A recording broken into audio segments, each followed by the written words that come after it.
हमने मियोसिस का इंट्रोडक्शन देख लिया था और आज हम जो है वो फेजेस इन मियोसिस को जो है वो स्टडी करेंगे। तो जिस तरह हमारे पास माइटोसिस के अंदर सबसे पहला जो फेज़ था वो प्रोफेज़ था, यहाँ पर मियोसिस के अंदर जस्ट जो डिफरेंस है वो है प्रोफेज़ वन। एक्चुअली यहाँ पर प्रोफेज़ वन क्यों इसको हाईलाइट किया गया है, इसलिए कि जो हमारे पास मियोसिस है उसको दो ग्रुप्स के अंदर जो है वो डिवाइड किया गया है। मियोसिस वन के अंदर और मियोसिस टू के अंदर जो है वो डिवाइड किया गया है।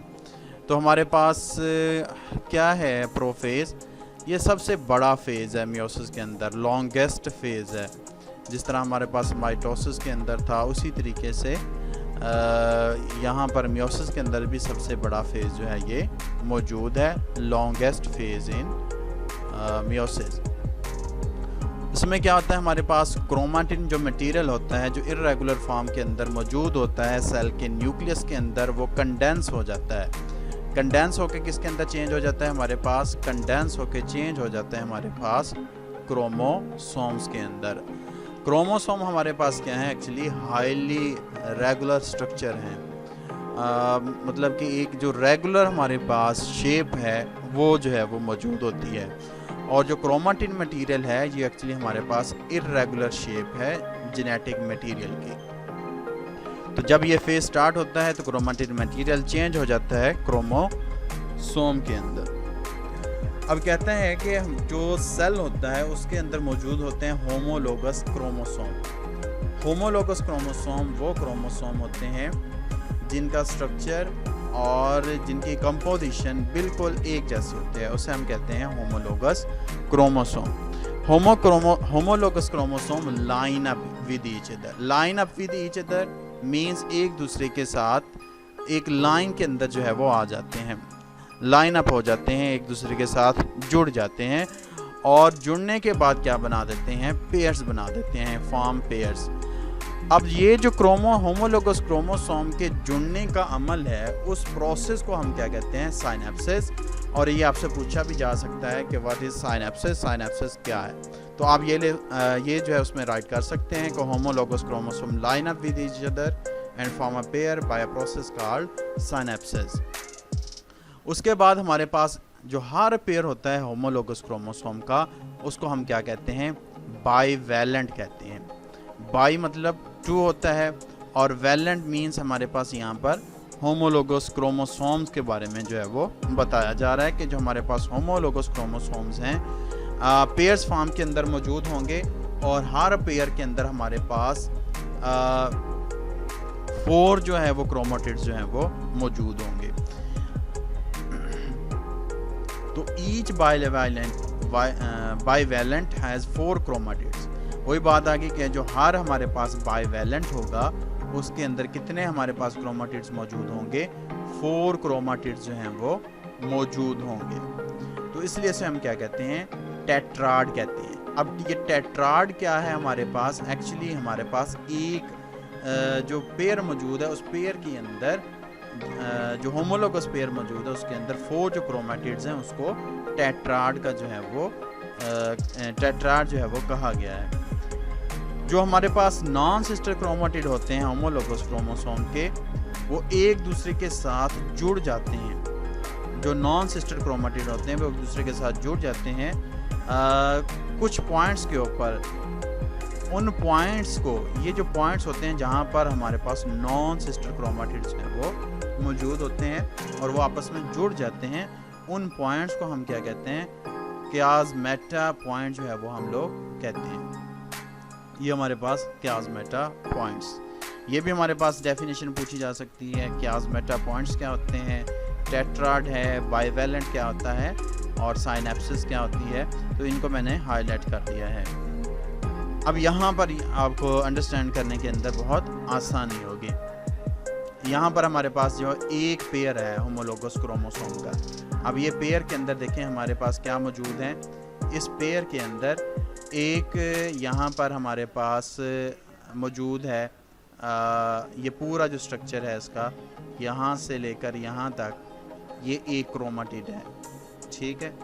और ये हमारे पास जो है वो दूसरा क्रोमाटिड है।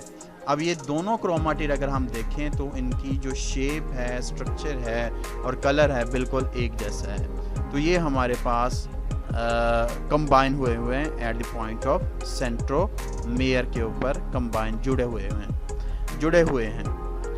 अब ये दूसरा हमारे पास होमोलोगस पेयर है, इसके अंदर भी ऐसे ही होमोलोगस क्रोमोसोम है। इसके अंदर भी हमारे पास क्या मौजूद हैं, दो क्रोमाटिड्स जो हैं वो मौजूद हैं। ये एक होमोलोगस क्रोमोसोम है, ये वाला एक होमोलोगस क्रोमोसोम है और ये हमारे पास दूसरा होमोलोगस क्रोमोसोम है। अब ये जो दो होमोलोगस क्रोमोसोम हैं इनके अंदर टोटल नंबर ऑफ हमारे पास क्या है, 4 क्रोमाटिड्स मौजूद हैं। 1 2 3 एंड 4। यहाँ से देखें 1 है, 2 है और ये 3 है और ये हमारे पास 4। तो ये हमारे पास एक होमोलोगस पेयर के अंदर 4 क्रोमाटिड्स मौजूद हैं। अब ये हमारे पास क्या मौजूद हो रही है, यहाँ पर